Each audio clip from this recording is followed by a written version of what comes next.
Before we proceed, read this.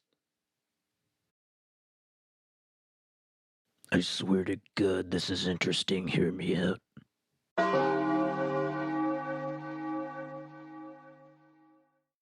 Let's meet our first contestant. The Splatoon Wiki, founded on Wikia, is now hosted by Fandom, and as such, I will be calling it the Splatoon Fandom Wiki. It was made in 2014, right before the game came out. In the other corner is Inkipedia.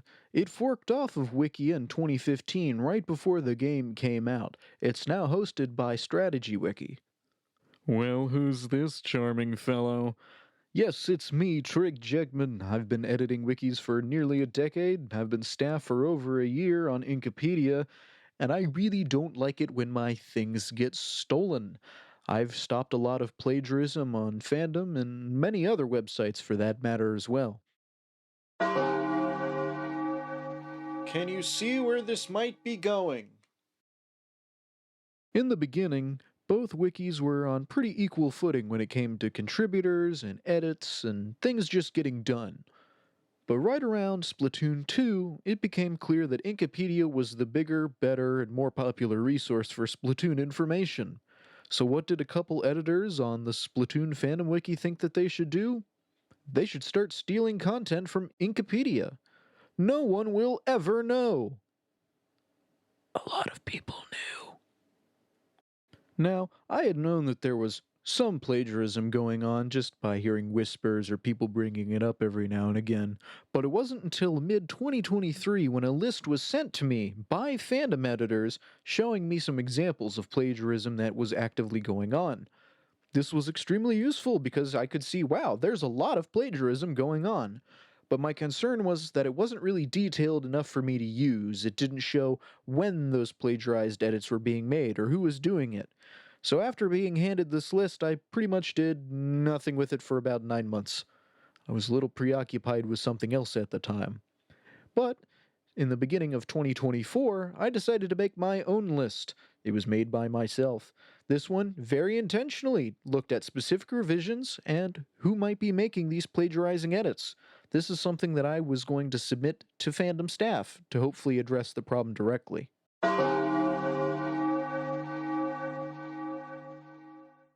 Now, we're going to be going over a lot of examples, and some of you might not know exactly what some of these history pages are or how they work, so I'm going to clarify just a couple of things. Right here is what is called the Prev Next comparison. On the left is how a page used to look, and on the right, it's the stuff that was added. Specifically, you can tell things if they're highlighted in green, and new lines have a little plus sign next to them. Something that was very important when making the spreadsheet itself was the date and time of every revision. If fandoms came after Inkipedia, then it was simple. Inkipedia's revision came first, and plagiarism was an option. So, every edit that you'll see, Inkipedia's version comes immediately before the fandom's version. Sometimes, like this example here, it's over the span of a couple minutes. Sometimes it's a couple days, sometimes it's even a few years. But it's very important that Inkipedia's revision came first. Otherwise, it couldn't have been taken from. Other than that, it's exactly what you would expect plagiarized content to be. Word-to-word, identical copy-paste from one site to the other. Sometimes links get included, sometimes they don't, but as long as the wording is exactly the same, it's plagiarism. Now, some people might be quick to bring up the text licenses that both sites use. This is the Creative Commons license, CC by SA 3.0. This license is a lot of words that basically boils down to 2 points. The first is any transformed or changed content has to be the same license. And the second one, which is more important, work must have attribution. You have to cite your sources. And you must use a link when applicable. This isn't just me talking, this is literally from the Creative Commons website license page. Even if fandom editors wanted to give appropriate credit, they're not allowed to, and that's because of the fandom fork policy. There's a lot of words on this page, this is the main bullet point, and I'm really focused on this point here, where you can't give a URL link to a forked wiki. which Inkipedia is. Because of this forking policy, they're not allowed to give attribution for edits because they can't link to the original source, so they can't use Inkipedia as a resource for text even if they want to give appropriate credit.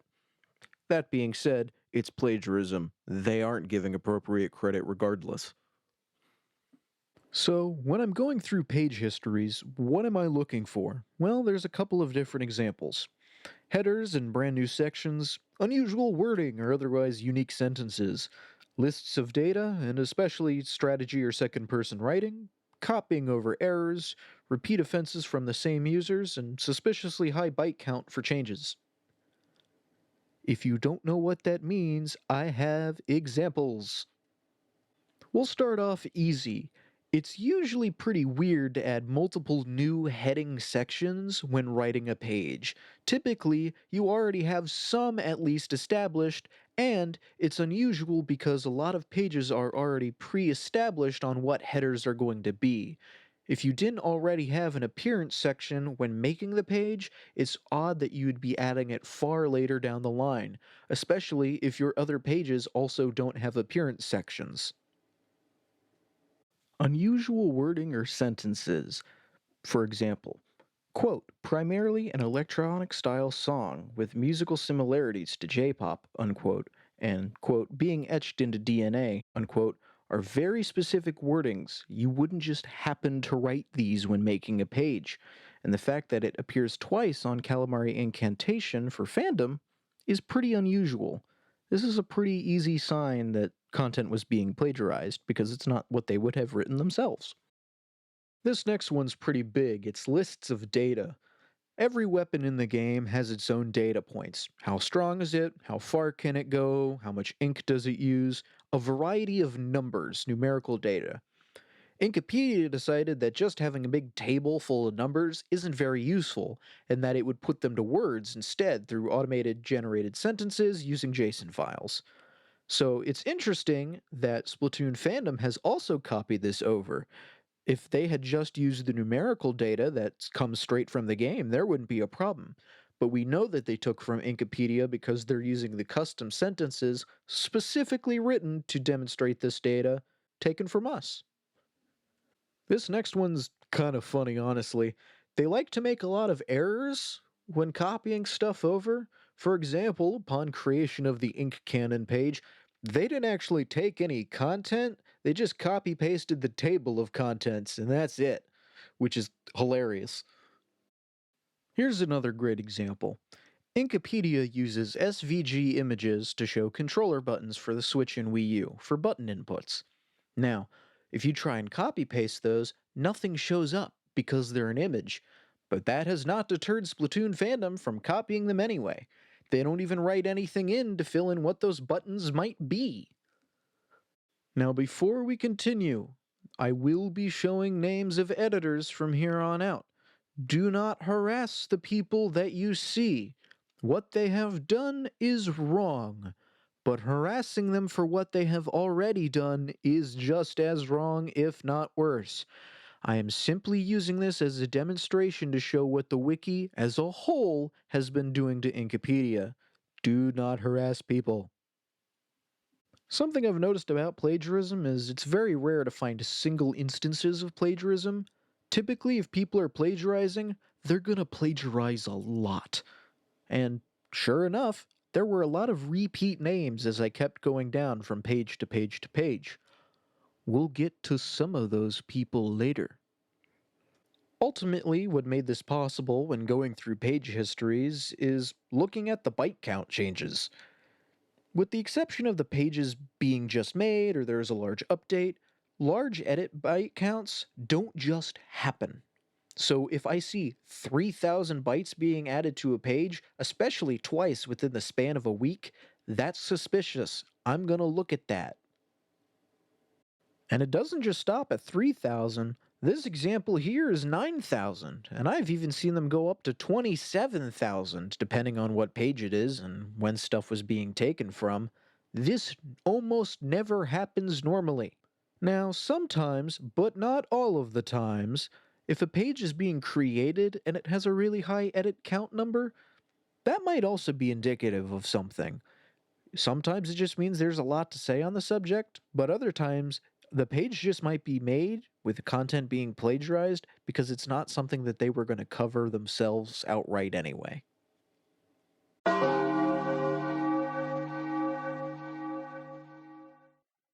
Now, I spent a very long time working with my team to make this happen. Over 2 months of work went into looking at every single page history on Splatoon Fandom, and by extension Inkipedia, to track down any cases of plagiarism. Here's what I found. 552 revisions of content were taken. Now, that doesn't necessarily mean 552 individual pages. Revisions can also mean the same page was plagiarized multiple times back to back, sometimes over the course of years. Some of the statistics that I'll bring up is that there was 324 content pages that were affected, at least 198 images, and we'll get back to that in a moment, 27 templates and modules, and at least one of our site policy pages, which is wild. The earliest plagiarized date was the 12th of July, 2015, and the latest was the 30th of August, 2024, while working on the report. Weather update. It turns out that the last time there was plagiarism was middle of recording the voiceover for this video on September 9th. What? Stop that! We also had at least 40 different people participating in plagiarism, which is a very high number. Now, to get back to images, there's very high chance that there's actually more. The problem is, it's really hard to get a collective list of files and actually be able to see what they are, and it's also very, very difficult to compare images, because upload date is not the only factor. It's hard to pinpoint that an image was truly taken. I only did ones that were surefire shot, or ones that they didn't bother scrubbing the metadata from and it still had a link back to us on it. I'm also just like not over this, so I'm going to bring it up again. Who steals a policy page? Like, it's not hard to write your own. I've been doing this for years and I've literally have never seen this before. Who does this? Another important thing to note is that Inkipedia isn't the only one being plagiarized. I found a very easy example from the Animal Crossing wiki on fandom for the Wii U page, and I'm still investigating a couple others. I will be contacting those communities with more information about what was taken and how to get it removed, but just be aware Inkipedia is not the only one being plagiarized from.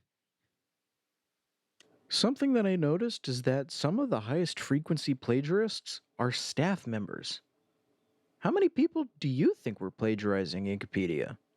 1, 2, 4 if you're feeling lucky? How about 7? I find this super concerning. Staff are members that editors should be looking up to as an example of what to do and what kind of the status quo of the wiki is. All this does is set the precedent that the status quo is plagiarism, and it seems like they don't care about preventing it, or at least to stop it at the source. Other staff aren't going to hold each other accountable, and they're not doing anything about it for normal users. I also think that it just says that they don't care about page quality.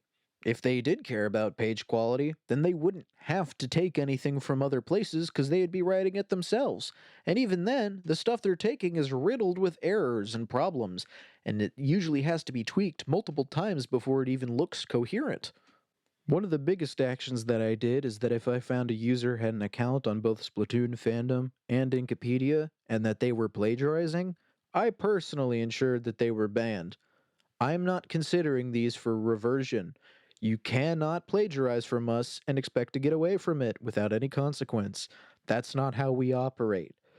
Something that I also did was make sure that we weren't plagiarizing from Splatoon Fandom. I didn't want there to be a hypocrisy case. We did find 2 pages that were plagiarized. The first was outright deleted immediately, and the second one we rewrote from the ground up, ensuring that none of that content was plagiarized. We acted quickly and effectively, and we admonished users who participated in that. So what did I do with all of my findings? I